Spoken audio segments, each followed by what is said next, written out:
Assalamualaikum warahmatullahi wabarakatuh.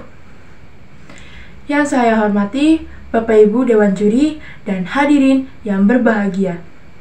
Pertama-tama, marilah kita panjatkan puji syukur kehadirat Allah Subhanahu wa Ta'ala, sehingga pada hari ini kita masih bisa dipertemukan dalam kondisi sehat walafiat. Sholawat serta salam kita junjungkan kepada baginda Nabi Agung Muhammad Sallallahu Alaihi Wasallam yang kita nantikan syafaatnya di yaumil akhir. Allahumma amin. Ucapan terima kasih saya sampaikan kepada hadirin yang ada di sini. Pada kesempatan ini, saya akan menyampaikan pidato dengan tema anti perundungan, khususnya yang berjudul maraknya perundungan. Namun, sebelum saya menyampaikan lebih lanjut, akan saya kumandangkan pantun agar hadirin-hadirin sekalian lebih rileks. Ketemu Yang Jungwon di Surabaya, lalu bertemu Park Song Hoon pula. Mari kita ucapkan bersama-sama Bismillahirrahmanirrahim sebagai pembuka. Bismillahirrahmanirrahim. Hadirin yang berbahagia, tahukah Anda dengan berita yang sedang booming dan populer hingga mengalahkan kepopuleran berita yang sudah-sudah? Yap, betul, berita tentang perundungan. Perundungan atau yang sering kita dengar dengan kata pembulian ini adalah suatu tindakan agresif yang dilakukan secara sengaja untuk menyakiti orang lain.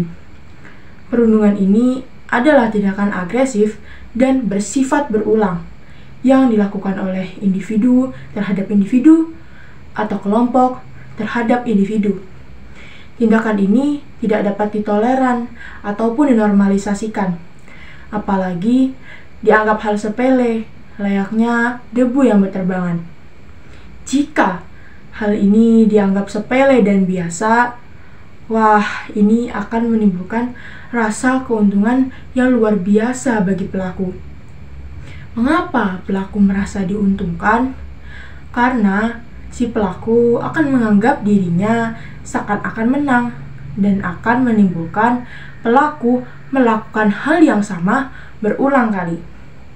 Beberapa contoh dari tindakan perundungan fisik meliputi memukul seseorang, menendang, mengunci seseorang dalam ruangan, mencakar, mencubit, pelecehan seksual, memeras dan merusak barang orang lain, dan lain sebagainya.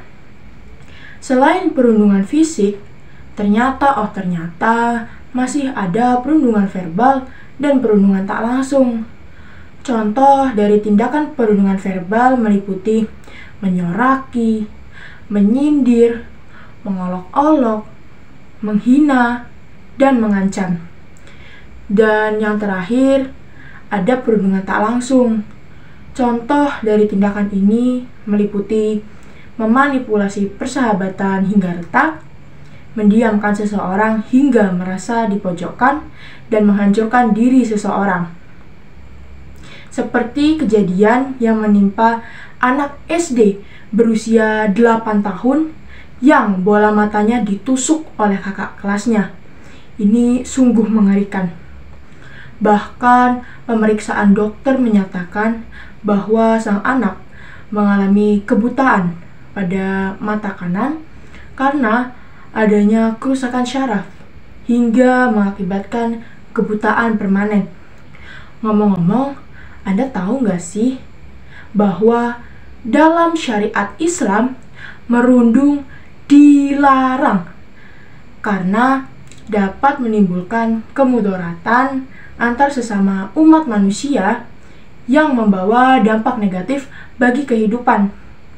Terdapat dalam Quran Surah Al-Hujurat ayat 11. Dampak yang ditimbulkan dari aksi ini sangat beragam, mulai dari dampak negatif hingga dampak positif.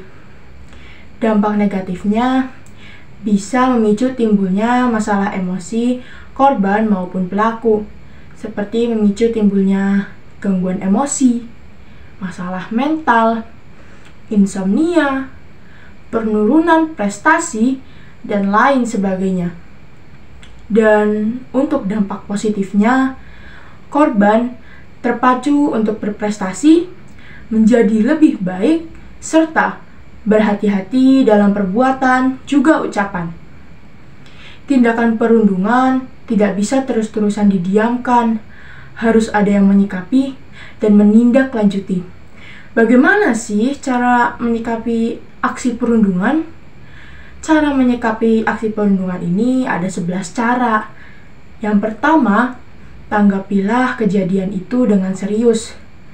Yang kedua, hargai dan berterima kasihlah kepada siswa yang sudah melapor kepada Anda. Ketiga, yakinkan dia bahwa itu bukan salahnya. Keempat, tunjukkan empati. Kelima, bantu anak yang dirundung untuk membela dirinya sendiri.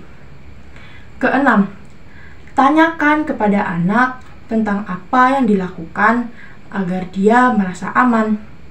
Ketujuh, bicaralah kepada setiap anak yang terlibat pada situasi ini secara terpisah. Kedelapan, pertimbangkan peran atau pengaruh kelompok sebaya. Kesembilan, ambil tindakan pada pelaku perundungan. Kesepuluh, tindaklanjutilah secara teratur. Dan yang ke-11, carilah bantuan dari pihak eksternal.